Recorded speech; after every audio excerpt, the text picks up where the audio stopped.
Bienvenue sur les apprentis lecteurs Le Trône de Fer, le podcast lecture-relecture du Trône de Fer ou A Song of Ice and Fire, sans spoiler. Aujourd'hui, on se retrouve pour le chapitre 34, c'est-à-dire le 6e chapitre de Catelyn. Alors, vas-y Guillaume. Tu me dis pas toujours accompagné de Guillaume et tout? Ah pardon, excuse-moi. Excuse-moi, toujours accompagné de mon acolyte, mon secondant, de maman. Ta main. De ma reine-mère. Calme-toi. C'est parti. Bah attends, bonne année déjà. Ah, bonne année, c'est vrai. Ouais, mais le temps qu'ils écoutent cet épisode, de toute façon, en février ou mars. Désolé les gars. C'est vrai que là, on enregistre cet épisode, on est le 5 janvier 2020. C'est vrai qu'on n'a pas un an de retard quand même. Mais oui, c'est vrai que pour nous, c'est une bonne année. Bon, faut qu'on speed. Alors, dans ce chapitre, comme tu l'as dit, on retrouve Catelyn, après un long voyage dans le Val, qui a coûté quand même la vie à 6 personnes de son escorte.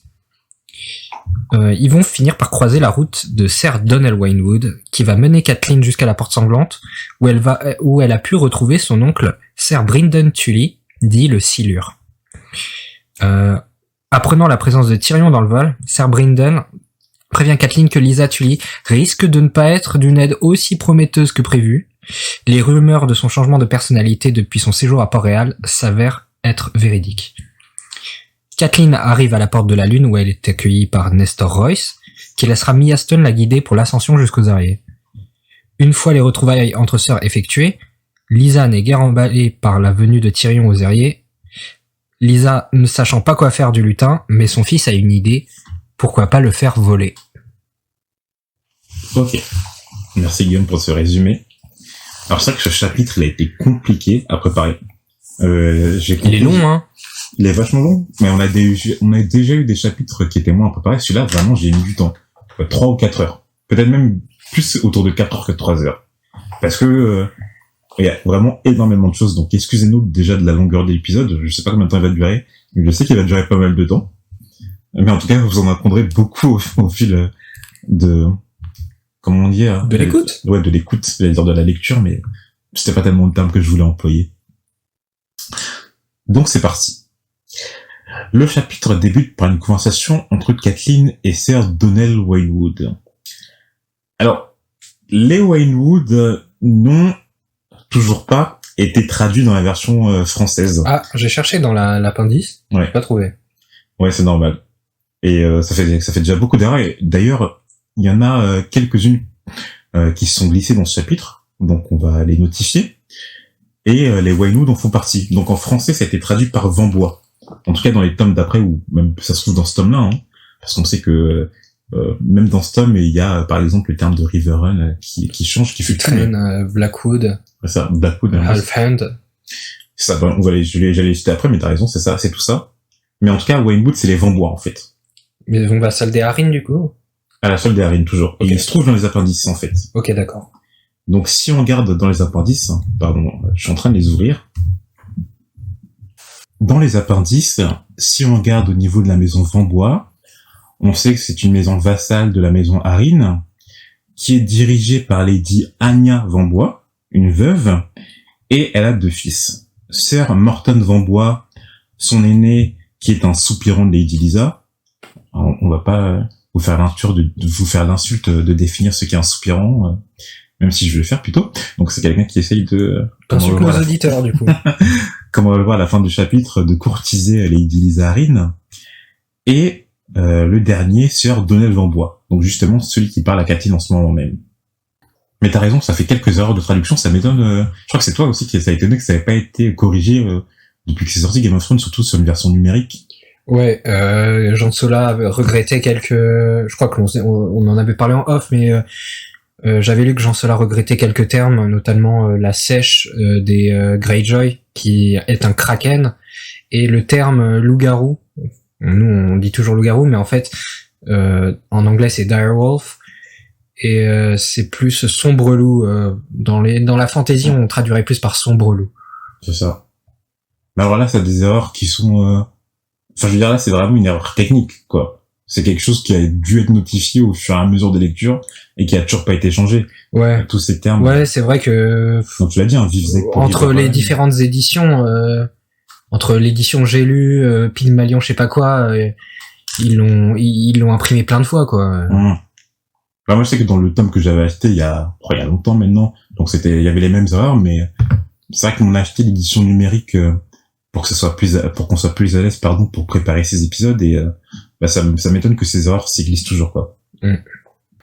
Donc voilà, ne pas retenir le terme Waywood pour la version française, mais le terme Vambois. Perso, je préfère les Waywood. Ça claque. La conversation nous apprend aussi que le groupe a perdu 3 hommes de plus sur la route du Volndarin. Donc on sait que lors de la première escarmouche, les hommes qui ont été perdus étaient Dick, un des valets de Tyrion, et 2 hommes au service de Jonas Bracken, donc le sire de la Haie-Pierre, Kurkeley et Moror.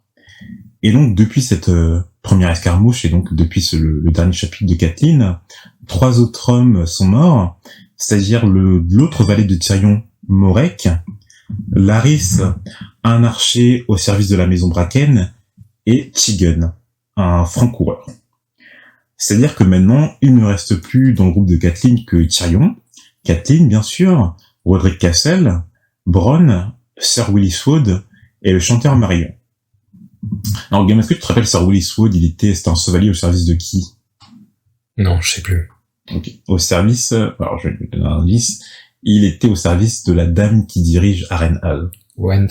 Yeah. Et son prénom? Lady Went.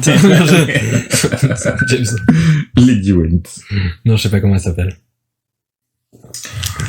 Sir Donnell nous apprend que depuis la mort de Jon Arryn, les clans de la montagne sont de plus en plus belliqueux, mais que Lysa Arryn, maintenant régente de la maison Arryn, vu que son fils Robert est trop jeune, refuse d'envoyer des cavaliers afin de chasser les clans. Tout ça pour rester à portée du Val et de le protéger. Mais de quoi se demande Sir Donnell? On se souvient que Varys disait à Illyrium Opatis que Lysa amassait une armée comme Stannis Baratheon, et Catelyn, elle, sait que ce sont les Lannister que craint sa sœur. On entre alors dans les pensées de Catelyn qui s'inquiète de la nouvelle amitié formée entre Tyrion et Bronn, le franc-coureur qui les a accompagnés depuis l'auberge du Carrefour. Mais elle s'inquiète aussi de la personne de Tyrion qui est maintenant armée, et même s'ils sont escortés par une 40aine de chevaliers au service de la maison Arryn, Tyrion paraît très à son aise. Trop à son aise. Bah, ça la fout mal, ouais. Catelyn en vient même à se demander si elle s'est trompée concernant le crime qu'aurait commis Tyrion. On en avait parlé au dernier épisode, ça, non? Des rumeurs commencent même à ressortir. 6 hommes avaient péri depuis qu'elle avait été attrapée. Mais cela, au contraire, renforce son jugement. Et t'as raison, on en avait parlé dans un épisode. Bah, c'est exactement ça, c'est plus tu t'engages dans un truc et plus t'as l'impression, d'avoir franchi un point de non-retour, plus tu peux, là, je vais me répéter, mais... Elle s'enfonce, quoi. Plus tu t'enfonces... Plus tu t'enlises, en fait. Ouais. Bah, je sais plus comment ça s'appelle. C'est un vrai truc de manipulation et plus t'as investi, plus t'es niqué, quoi. Mais c'est ce qu'elle dit, hein. C'est vraiment qu'elle a des doutes, mais vu qu'elle est déjà allée trop loin, elle peut plus se permettre d'avoir de doutes maintenant. De toute façon, pour la mer, autant y aller à fond. Tu sais que... Tu vois les voitures que t'achètes en pièces chez le marchand de journaux, genre le premier 99 centimes, les roues. Bah en fait c'est le même principe, genre ils te mettent 99 centimes premier, après 2,99, après 5, et en fait t'as trop investi et t'es obligé d'acheter les derniers trucs qui coûtent 15 balles, genre ils te niquent comme ça. Je te jure, c'est vrai. Catelyn demande à Sir Donnell Vambois de quérir Maître Coleman dès leur arrivée au fort, car depuis les affrontements et sa blessure, Roderick Cassel, le maître d'armes de Winterfell, souffre d'une grosse fièvre. Mais cela n'est pas possible, le chevalier indiquant à Catelyn que le maître doit rester chaque seconde auprès de Robert Arryn, ordre de Lady Lysa. En revanche, un septon pourra essayer de soigner le blessé. Catelyn était dubitative. Dans le domaine de la médecine, elle avait, paradoxalement, plus de foi en maître qu'au septon. Et du coup, on savait pas que les septons, ils avaient des, des facultés de guérison. On sait pas trop si ça... Vu la manière dont on parle Kathleen, on a l'impression plus que c'est quelque chose qui relève plus de la foi ou de genre la religion que la vraie médecine, quoi. Ouais, c'est comme un peu le toucher du pape, genre ça guérit, tu vois. Là, pense pas, ça se trouve qu'ils ont vraiment des domaines dans la médecine, hein, les septons. Ouais. On connaît pas trop leurs compétences encore, mais c'est vrai qu'on... Bon, Kathleen, elle a pas l'air super emballée. Ouais. On sent que la foi des sept, ça a des limites, quoi. Ouais. Arrivé à la porte sanglante, un chevalier portant les couleurs de Vivzeg vint les accueillir. Sir Donnel Vambois s'annonce ainsi que Lady Kathleen et ses compagnons. L'identité du chevalier qui garde la porte sanglante est alors révélée. Il s'agit de, comme on peut aussi le lire dans les appendices, Brynden Tully, surnommé le Silure. En passant, le Silure, c'est un poisson d'eau douce. Poisson noir. Ouais, c'est ça. Gardien de la porte sanglante et oncle de Lisa et Kathleen. Si on réfléchit bien, c'est donc le frère de Oster Tully, le sire de Vivzeg. Si on réfléchit bien, d'accord en lisant le chapitre, mais c'est après confirmé dans le chapitre aussi. Ils entrent dans le Val, au-delà de la porte sanglante, qui était, dit-on, pratiquement infranchissable à l'âge des héros. Elle doit bien porter son nom, du coup, parce que tout le monde mourait au pied, quoi. C'est vrai que le Val, comme on le voit dans le chapitre, ça a l'air vraiment d'être un... C'est même Lisa qui le dit, hein, ça a l'air d'être un peu un château imprenable. Ouais. Vu la cartographie du lieu, ça a l'air vraiment compliqué avec des chevaliers et tout de le prendre. Hein. Ouais. Mais bon, je pense qu'avec des dragons... Avec des dragons, c'est assez facile, ouais. Et donc, comme on vient de le dire, pratiquement infranchissable l'âge des héros. Et donc là, on va faire un petit point de temporalité par rapport au trône de fer, parce qu'on a eu plusieurs notions de ces différents âges, de ces différentes timelines. Enfin, différentes timelines, pas tellement, mais points d'ancrage. Alors, si on résume à peu près ce qu'on a eu depuis le début, on aurait eu ce qu'on appelle l'âge de l'aube, avant l'arrivée des premiers hommes. Ça sera un temps où les enfants de la forêt auraient réalisé les barrales. Quand est-ce qu'on en a parlé de ça? Dans les premiers chapitres? Ouais, dans un chapitre de Kathleen, justement, quand elle parlait justement je crois que c'est dans le premier chapitre de Kathleen, quand elle parlait des barrales, elle dit justement c'était à l'âge de l'aube, avant l'arrivée des premiers hommes, que les enfants de la forêt les avaient construits. D'accord. Vient ensuite l'arrivée des premiers hommes et l'âge des héros, où on sait que pendant celui-ci ou après celui-ci, il y a eu la longue nuit. Parce que quand Zeynan récite à Bran son conte, on dit que le dernier héros s'en fut trouver les enfants de la forêt afin de l'aider. Ok. Donc en gros, on a eu l'âge de l'aube où il n'y avait pas d'hommes à Westeros et où il y avait les enfants de la forêt qui construisaient Barral. Ensuite, les premiers hommes sont arrivés. Et donc, à un moment donné, on sait pas ce qui s'est passé, mais il y a eu la longue nuit avec tout ce qui s'appelle les autres. Visiblement, ce serait après l'âge des héros, parce que le dernier héros... l'arrivée des premiers hommes, l'âge des héros. Et donc, après l'âge des héros, la longue nuit, où avec les marcheurs blancs, les autres, etc. Et donc, le dernier héros qu'a raconté Zeynan, est parti trouver un enfant de la forêt. C'est celui qui était poursuivi par... des araignées des araignées de glace, des chevaux de glace, puis même son sang palpitait, il y avait les chiens mouraient, etc. Mais on sait par Bran qu'il a réussi à les trouver, ce dernier héros, les enfants de la forêt, et que ces enfants de la forêt l'ont aidé. Ensuite, à Westeros arrivèrent les Andals et les Rhoynar. Donc on sait qu'ils sont arrivés après les premiers hommes à Westeros et après la longue nuit. Et dans toute cette chronologie, il y a eu un moment de l'autre côté de Westeros, sur Essos, le fléau de Valyria. Mais on sait pas trop à quel moment ça s'est passé. Voilà. Donc c'est vrai que c'est un peu flou pour l'instant, il n'y a pas tellement d'indications, mais on peut retracer en tout cas cette chronologie qu'on a eue depuis le début. Je crois que j'espère que je suis clair, Guillaume. Oui. On n'a pas tous les éléments de la frise, mais on peut essayer de commencer à la faire. Ouais. Le chapitre nous donne ensuite une description du Val d'Arin, où on peut en tirer 2 lieux marquants.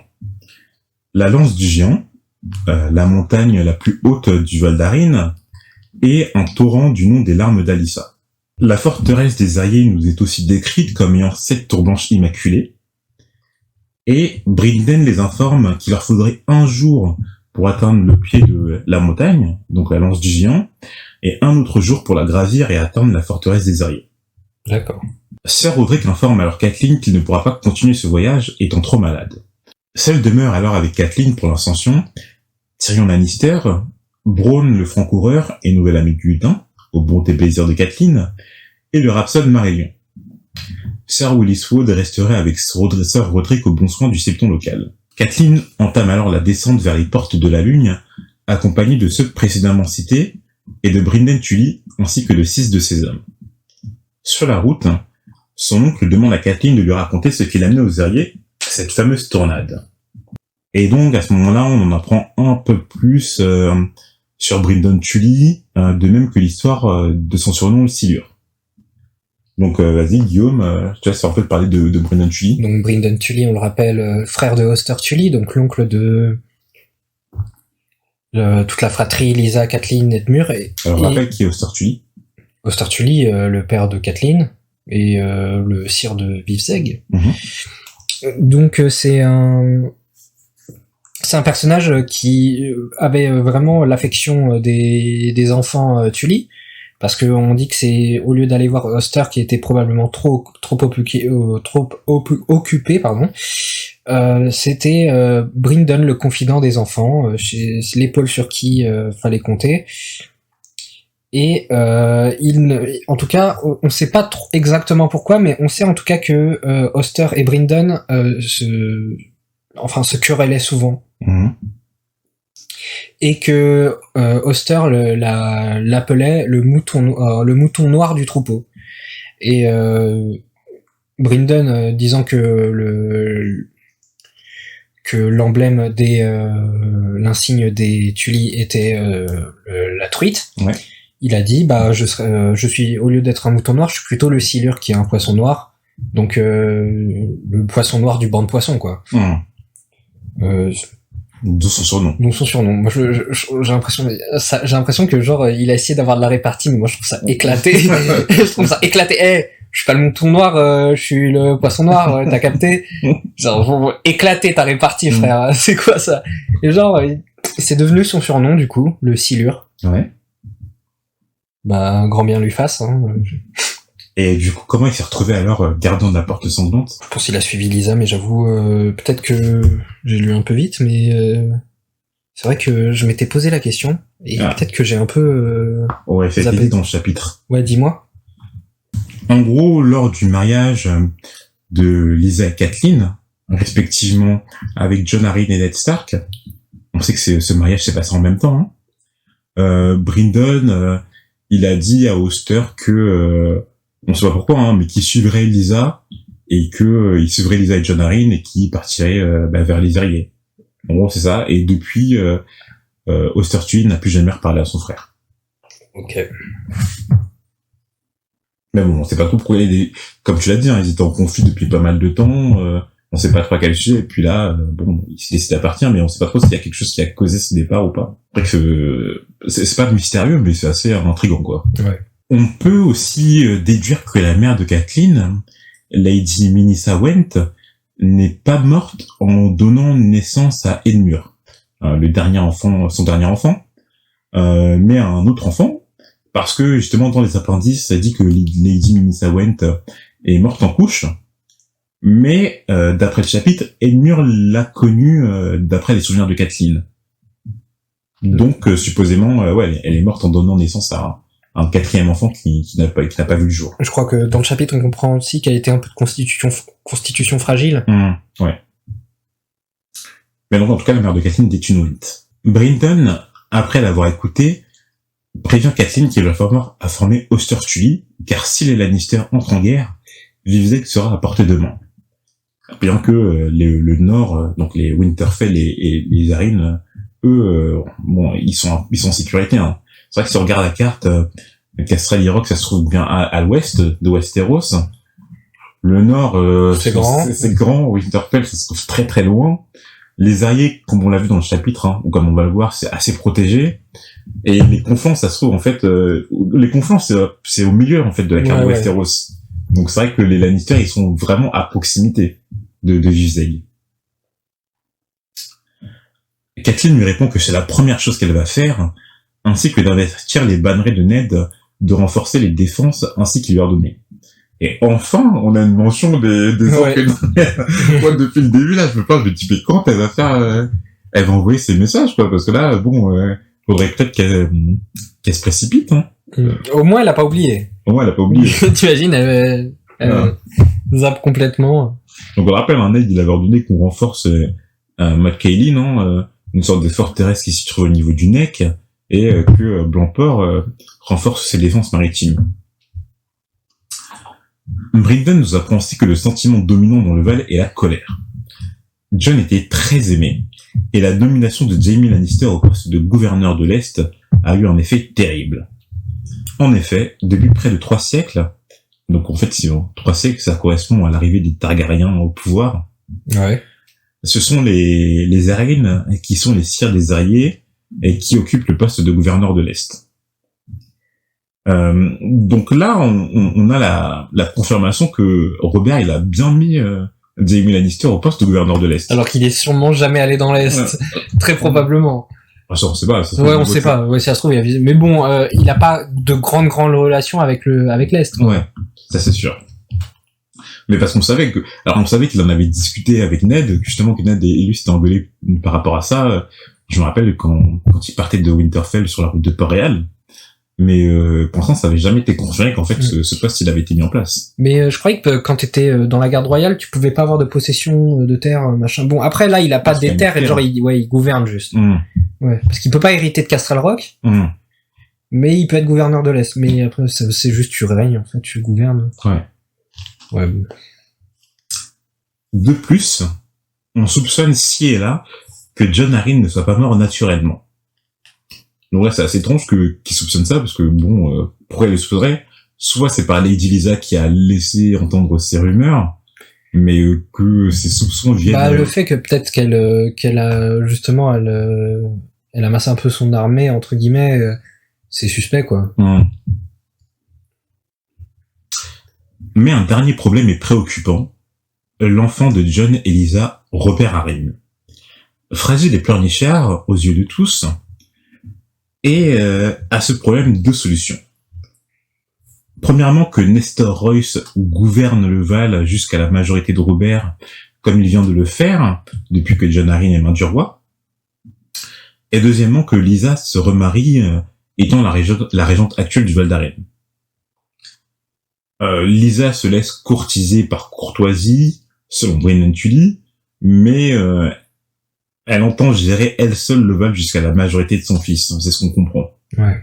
Et donc, avant de passer à la suite, petit rappel de qui est Nestor Royce. Donc, vas-y Guillaume.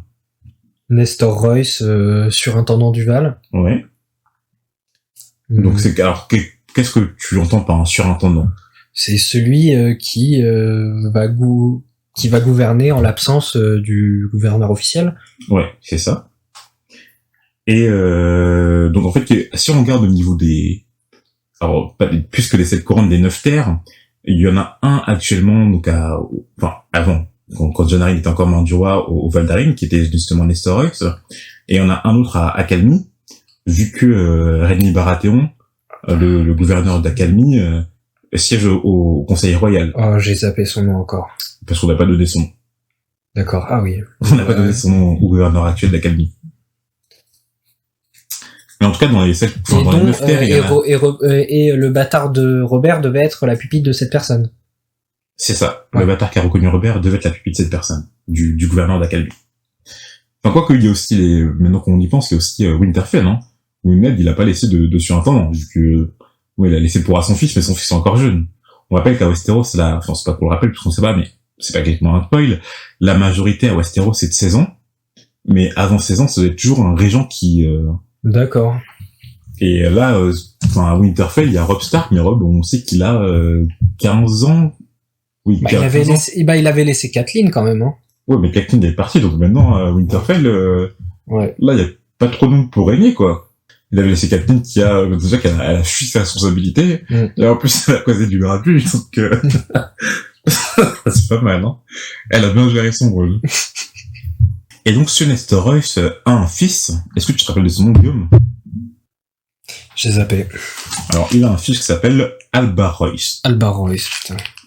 Parce que je voulais pas te dire Weimar, parce que Weimar c'est le fils de Yon. Ouais.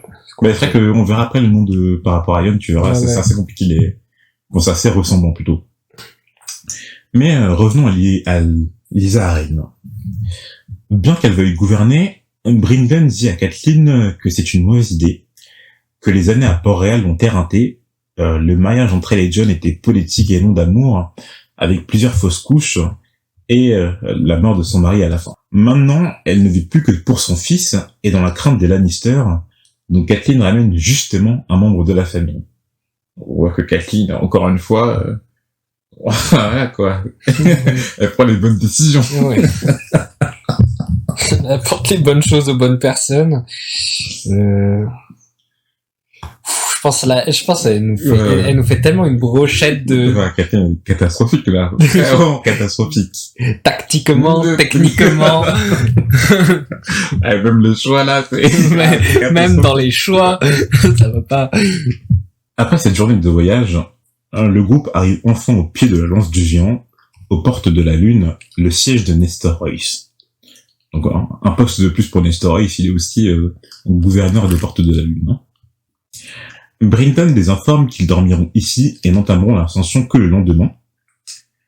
Et donc si on comprend bien au niveau de la topographie des alliés, on doit d'abord arriver à la porte sanglante pour entrer dans le Val. Ensuite, on accède au pied de la montagne la plus grande du Val, donc la lance du géant, et au pied de cette montagne, il y a ce qu'on appelle les portes de la Lune.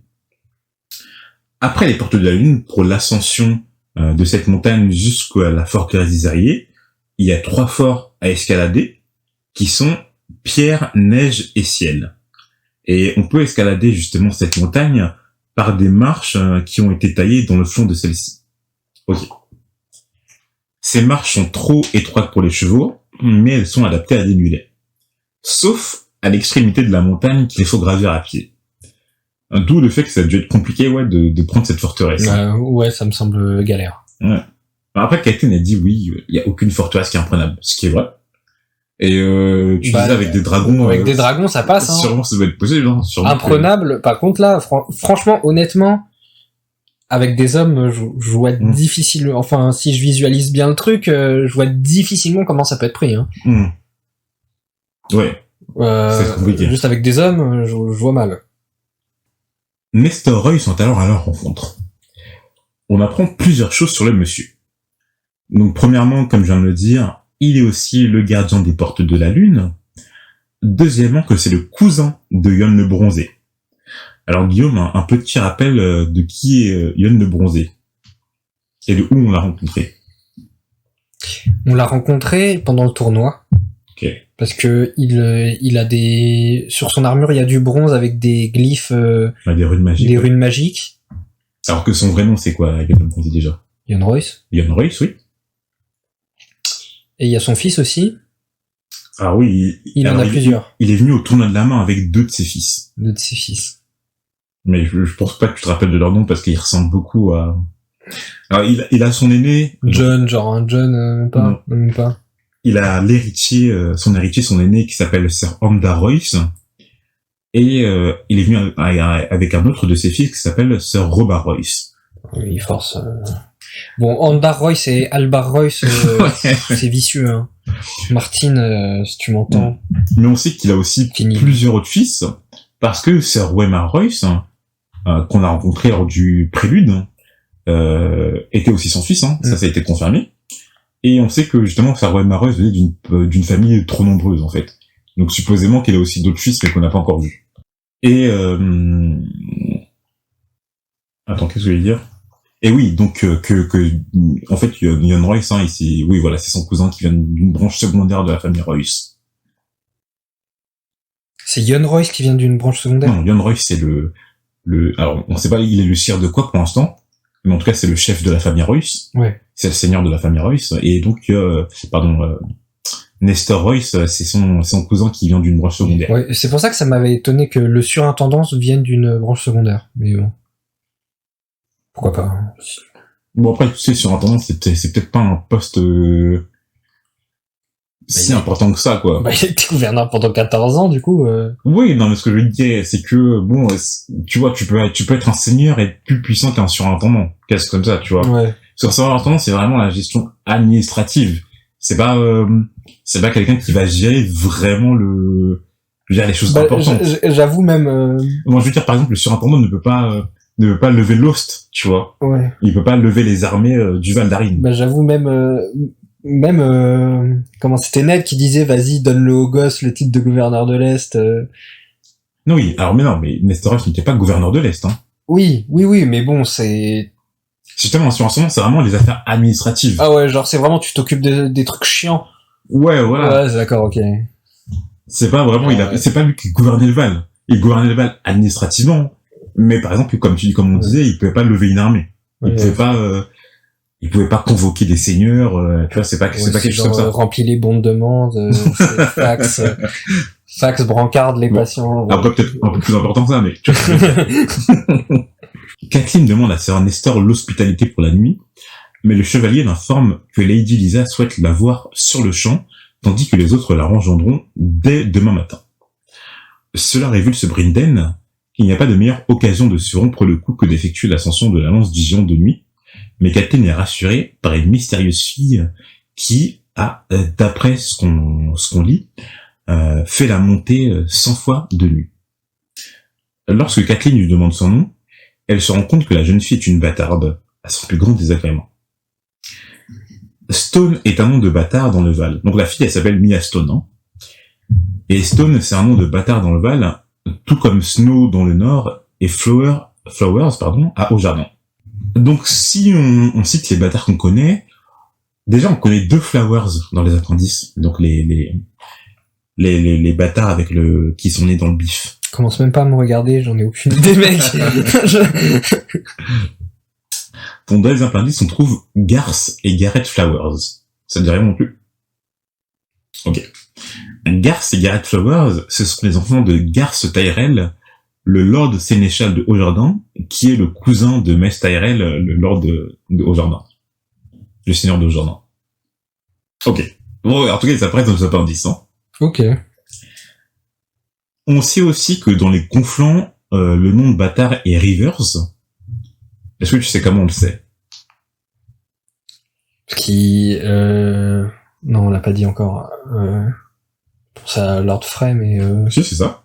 Il a des bâtards? Ouais. Un des bâtards de Lord Walder Frey, le sire des jumeaux, se nomme Martin Rivers. Donc lui, on l'a rencontré dans le tournoi de la main. D'accord. Ah oui. Mais surtout, on se rappelle que Robert a eu une bâtarde dans le Val. Et les âges correspondent. Parce qu'on dit dans le texte qu'elle a, je crois, 18, 19 ans, quelque chose comme ça. D'accord, ok. Et on sait que Robert, c'était il y a 18, 19 ans qu'il a vécu dans le Val, hein, lors de sa jeunesse. Donc, bon, les âges correspondent, on sait qu'il y a une bâtarde qui le tenait, on sait, voilà, quoi. Donc on peut supposer que, je sais pas, après ça peut être aussi une coïncidence, hein. Mais on a parlé de bâtard depuis, ça fait 5-6 chapitres qu'on en parle. Là, on rencontre une bâtarde qui a le même âge que devrait avoir la bâtarde de Robert. Ce serait que le monde serait vraiment petit quand même. Surtout qu'elle est au service d'un grand seigneur, et je pense pas que c'est tous les bâtards qui ont cette chance-là. Ça. Le monde serait petit. Si ça c'était pas le cas. Hein. Et cette histoire de bâtard fait repenser Kathleen à John, au mur maintenant, avec et là je cite le texte, des remords se disputant à l'antipathie. Et c'est exactement ce qui se passe pour Tyrion, en fait. C'est-à-dire que elle le hait tellement que même avec des remords, elle peut pas s'empêcher d'abandonner, quoi. Elle peut pas s'empêcher de enfin, ouais, mais c'est ce qu'on a dit tout à l'heure, hein, c'est Kathleen. C'est-à-dire que elle est tellement loin dans son délire. Franchement, c'est compliqué pour elle, même avec des... Je pense qu'il y a une part de ça, et je pense qu'il y a une part d'elle qui sait, parce qu'elle est logique, elle est intelligente. Au fond d'elle-même, je sais qu'elle le sait, tu vois. Elle sait qu'ils sont innocents, elle sait que John, il a rien à voir dans l'histoire, Elle sait que Tyrion n'a rien fait à Bran, mais elle veut pas se l'avouer. Ouais, elle est trop dirigée par ses émotions, Bon, ça serait avoir un discours à l'encontre des femmes, elles sont trop dirigées par leurs émotions. Arrête, j'ai parlé de Catelyn, je vais pas parler de toutes les femmes, hein. Mais ouais, franchement, les rumeurs se disputent en antipathie, c'est tellement la phrase qui l'a définie en ce moment même. Ah là là, Catelyn. Elle se remet néanmoins entre les mains de Mia Stone pour qui Nestor Roy se porte garde. Catelyn et Mia commencent alors l'ascension de la montagne sur les mulets, sans torche, à la seule lumière des étoiles et de la lune. Elle lui parle aussi, Mia Stone, de son Michel, son amoureux, celui avec qui elle a gravi tant de fois la montagne. Donc Michel, et là il y a encore ouais, une erreur de traduction. Cette fois-ci j'ai vu c'est Rochefort. Ouais, c'est ça. Donc là dans le texte c'est Redford, mais en vérité c'est que la traduction prochaine ça sera Rochefort, ouais. La famille Rochefort, c'est une maison vassale de la maison Harry, non? Donc ce Michel Redford est l'actuel écuyer de Lynn Corbray. C'est un chevalier de la maison Corbray, la maison Corbray étant une maison vassale de la maison Arryn, et qui est un soupirant de Lady Lysa. C'est dommage pour la petite, se disait Catelyn, car la maison Rochefort était une ancienne famille, et qu'elle n'accepterait jamais qu'un des leurs se marie à une bâtarde. C'est assez triste, hein, mais j'ai rappelé, non, comme on dit, elle se berce d'illusions. Bref. Ensuite, l'ascension de ces deux femmes, Ensuite, l'ascension de ces deux femmes vers les différents forts que sont pierre, neige et ciel. Alors là, j'ai pas grand chose à dire sur cette ascension, qui dure quand même 2-3 pages. Donc, si tu veux ajouter quelque chose, Guillaume, par rapport à ça. C'est pas facile à monter. T'as le vertige, il y a du vent, c'est galère, quoi. Ouais, d'où le fait que pour des chevaliers, en plus, ils doivent monter un mulet et les chevaux sont pas adaptés. Au point où Catelyn, elle a préféré prendre l'ascenseur à légumes, là. Ouais, ça. Quand c'est arrivé à ciel, pour monter jusqu'aux Zériers, ouais. Là, je pense elle a vu la pente, elle a fait c'est mort. Tu sais, elle est arrivée, elle avait non. Elle a dit bien que les Lannister ont leur honneur, moi j'ai mon bon sens. Mais après son bon sens, il a la géométrie variable. Parce que bon, moi je vois qu'elle a fait la géométrie très variable même. Et justement quand elle arrive aux Zériers, Catelyn, elle fut accueillie par Vardis Egen. Alors je sais pas trop comment on prononce ça. Je sais pas si c'est Egan, Egen. Moi je prononce Egen, mais Egen. D'après les appendices, ce Vardis Egen, c'est le capitaine de la garde royale de Jon Arryn, la garde personnelle de Jon Arryn, et elle fut aussi accueillie par Maître Colemon, qu'on rencontre enfant. C'est le fameux Maître Colemon, celui qui a diagnostiqué. Qu'est-ce qu'elle a diagnostiqué encore à Jon Arryn? Ah putain, je sais plus. C'était pas le froid, un truc comme ça. C'est ça. C'est pas genre. Je sais pas. Un truc de merde. Il la conduisirent vers sa sœur, que le lecteur va enfin rencontrer. Et par les yeux de Catelyn, Lysa Arryn a semble-t-il bien changé depuis la dernière fois qu'elles se sont vues, et même depuis leur adolescence. À l'abri des yeux de tous, Lysa révéla enfin son visage à Catelyn, commençant sur un ton colérique à lui demander ce qui lui a pris d'amener Tyrion Lannister aux Zériers. Elle l'avait prévenu par lettre pour qu'elle se mette en garde, et non pour qu'elle aille combattre la famille la plus puissante de cette couronne. Robert Arryn vient ensuite les interrompre, et apparaît aussi frêle que Brynden l'avait prévenu. Mais, pour Lysa, c'est pour lui que Jon avait réservé ce dernier mot pour son fils Robert Arryn, la graine vigoureuse. Elle a craqué. Elle a craqué. Bah, elle a craqué peut-être, mais en même temps, moi je la comprends. C'est-à-dire que dans ces derniers mots, son mari dit Robert, la graine est vigoureuse. Il parle le nom de son fils, c'est compliqué de trouver autre chose, quoi. Ouais, j'avoue.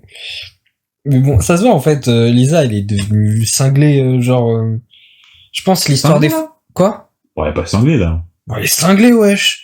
Avec son enfant, là. Tu vas terroriser mon gosse, tiens, tété. Elle est très protective. Protectrice, pardon, oui. Mais pas jusqu'à cingler, c'est quand même un mot fort. Tu vois, là, elle a quand même sa tête. Cinglée, frère. Non, mais elle a quand même toute sa tête. Je veux dire, elle prend pas des décisions irréfléchies, Comme amener Tyrion Lannister aux arrières. Ouais. Là, j'avoue là, elle marquait un point pour qu'est-ce que tu fous avec Tyrion, ça elle marquait un point. Mais ouais, vas-y. Elle a son fils. Non, mais je pense que oui. C'est juste que Brennan Tully a raison. C'est-à-dire que les années à Port-Réal l'ont érampé. Après, bon, jusqu'à dire cinglé, c'est quand même un mot fort, mais c'est plus qu'elle est sur ses gardes. Oui, elle a un petit côté là. Il y a quelque chose qui déraille un peu, quoi. Je parie 1000 balles qu'elle est cinglée. Mais ce qui choque encore plus Catelyn, c'est qu'à 6 ans, c'est Robert Arryn tête encore au sein de sa mère. La graine n'est pas si vigoureuse. Et ça, moi, c'est quelque chose et tout. C'est quelque chose qui m'a marqué, mais par rapport à la série, c'est vraiment la scène de Lisa Catelyn qui fait téter Robert, quoi. Non, Lisa Catelyn, Lisa Arryn qui fait téter son fils. C'est vraiment, ah là. Je vois, moi, ça les grands enfants qui têtent encore au sein de la mère, ça me c'est vraiment quelque chose qui me, surtout, je comprends, parce que dans la série, elle a vraiment l'air cinglée, tu vois, Lisa. Ouais. Dans la série, vraiment, elle a l'air cinglée. Dans le livre, pas tellement, tu sens que voilà, il y a quelque chose qui, mais bon, elle est quand même assez normale, juste que le fait de faire encore téter son fils, là, c'est, bon, tu sens par rapport à son fils, oui, il y a vraiment quelque chose qui déraille. Ouais, j'espère que Bester Coleman, il sait faire de la thérapie familiale, là, parce qu'il va falloir doser, là. Mais après, bon, on sait qu'elle a fait plusieurs fausses couches aussi, hein. Ouais, c'est pour ça. Non, mais c'est pour ça, je pense que elle a tellement peur de perdre un autre enfant, je pense qu'elle a tellement elle a dû espérer pendant longtemps. 8 ans, ça fait 14 ans que, non, ça devrait faire très longtemps. Bah, ça fait 14 ans, 15 ans qu'ils sont mariés, oui, avec Tonari. Donc, c'est au bout de, genre, 7-8 ans de mariage qu'elle a eu le fils qui a tenu le coup. Ouais, c'est ça, ouais. Le fils qui a tenu le coup au bout de 8 ans. Donc, pendant 8 ans, elle a espéré un enfant et, ça venait pas, ça mourait, je crois qu'on sait qu'aussi, elle a pas choisi le bon parti parce que on sait que Jon Arryn, il a eu 2 femmes avant elle, hein. Ouais. Et qu'il y en a une qui est morte en couche et l'autre, qu'il a pas eu d'enfant aussi avec ses femmes précédentes. Donc peut-être que ça venait pas d'elle, hein. Ouais. Peut-être que c'est... Et je pense qu'aussi qu'elle dans son subconscient, elle sait que son fils, il est ultra fragile. Et donc du coup, c'est pour ça qu'elle est encore plus protectrice, tu vois, elle veut pas l'admettre, mais que inconsciemment, elle sait que son fils, il est chétif. Ouais. On savait d'ailleurs que Tywin Lannister avait proposé de prendre Robert Arryn pour pupille, mais que Lisa avait refusé. Je sais pas s'il aurait supporté le gosse, hein. Ouais. Non, en fait, c'est dit, mais je crois pas qu'on les notifiait dans notre première lecture, mais qu'en fait, que quand Tywin avait proposé de prendre Robert Arryn pour pupille, c'était la première pupille qu'il prenait. Il n'avait jamais pris de pupille avant. Et donc Robert dit que ça a dû être un affront pour lui de se faire refuser cette offre, quoi. Ouais. Bah, t'imagines, Tywin? Je comprends pas pourquoi Tywin l'avait proposé de prendre Robert Arryn pour pupille, d'ailleurs, hein. Ouais. C'est, je vois pas pourquoi il prendrait Robert, parce qu'il le connaît à peine, enfin, je veux dire, t'imagines Tywin, l'un des mecs les plus puissants de Westeros, il arrive, t'as Robert, il fait, Sir Tywin, il est où le biberon, ouais, non, et je pense il bug, hein. Non, mais je pense qu'il y a Anguille sous roche, par rapport à cette offre. Ouais, c'est bizarre. Ouais, c'est vrai que c'est grave bizarre. Parce que de toutes les pupilles qu'il pourrait prendre, pourquoi il irait prendre, ce gosse-là, Je pense que c'est plutôt quelque chose que Cersei a dû dire de faire à son père. Parce qu'elle a dû craindre c'est pas que ce soit des agissements de Jon Arryn ou quelque chose comme ça. Ouais, peut-être elle craignait Jon Arryn ou que Lisa fasse un coup bizarre ou je sais pas quoi, elle s'est dit vas-y on prend le truc le pipi en mode otage. C'est ça, c'est-à-dire qu'on savait déjà qu'elle avait qu'elle craignait Jon Arryn, hein, dans sa conversation qu'elle a eue avec Jaime là, dans la tour à Winterfell.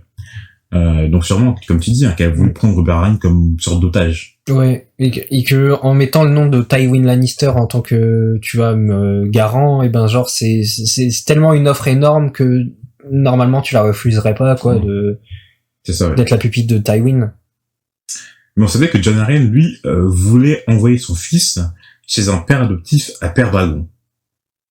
Ça, on l'a su, tu sais, c'était rapporté par son échanson, quelque chose comme ça, celui que Jorah Cassel a interrogé 4 des servants encore. D'accord. 4 des servants de Jon Arryn qui étaient restés à Port-Réal. Et il y en avait un qui avait dit que Jon Arryn voulait envoyer, justement son fils à Père Dragon, supposément chez Stannis. D'accord. Mais Lisa va encore une fois refuser. Bref. Pour Catelyn, Lisa se méprend en pensant que le château est imprenable et à l'abri des Lannister. Parce que Lisa, on le voit dans le chapitre, hein, elle se pense très protégée. Et c'est à la fin de ce chapitre que Robert Arryn lâche le sang de sa mère et lui demande de faire voler Tyrion, comprenant qu'il fait partie des vilains. Et c'est bien ce que Lisa compte faire. Donc voilà, c'est assez intriguant ce terme de faire voler Tyrion. Bon, je pense que vu la hauteur des Airiers, ça part en mode défenestration. Mais non, Tyrion, j'espère qu'il va devoir avoir quand même un procès juste équitable. En tout cas, c'est ce qu'a promis Catelyn. Mais bon, Lisa, elle a pas trop l'air du genre à vouloir donner un procès juste équitable à Tyrion. Hein. Ouais, déjà, en général, c'est compliqué de prouver quelque chose que tu n'as pas fait. Par définition, donner la preuve que tu n'as pas fait quelque chose, c'est très très très compliqué sur un terme juridique. C'est que ça n'a aucun sens. Non, ça me fait penser à quelque chose qu'il y a eu dans Harry Potter, le 7e. Tu sais, avec les reliques de la mort. Il y a la prière de résurrection. Et du coup, Hermione, au départ, elle y croit pas. Et donc, elle discute avec Xenophilus Lovegood qui lui dit oui, mais pourquoi vous n'y croyez pas? Et elle dit mais parce que c'est sûr que ça n'existe pas. Et elle dit mais prouvez-moi qu'elle n'existe pas. Hermione lui dit mais prouvez-moi qu'elle existe. Et lui il dit mais prouvez-moi qu'elle n'existe pas. Et elle dit mais c'est complètement débile. Il faudrait que je prenne chaque pierre qui existe sur Terre et que je prouve que c'est pas la pierre de résurrection. Ça s'appelle la preuve du diable en termes juridiques, ça s'appelle la preuve du diable. Genre ça part du truc genre en mode on peut pas prouver que le diable n'existe pas, tu vois. Il suffit de trouver une fois le diable, on peut prouver, mais on peut pas prouver que quelque chose n'existe pas. Ouais.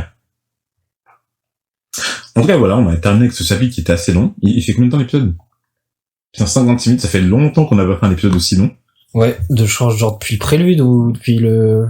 Peut-être les chapitres de Daenerys, ils sont longs comme ça, mais... On a un peu de montage à faire dessus, là, mais on va peut-être perdre 6 minutes, mais... Ouais. Mais en tout cas, bon, j'espère que vous avez appris des choses en nous écoutant. En tout cas, que ça vous a plu. Et puis voilà, on se retrouve la semaine... C'est pas pour le dernier chapitre du tome 1 de la découpe française? Ouais. Dernier chapitre du tome 1 de la découpe française. C'est drôle quand on le dit comme ça. Maigre consolation. Mais en tout cas, ça prouve qu'on avance. Bon, c'est un chapitre de Ned. Bon. Bah, go pour le dernier chapitre du tome 1.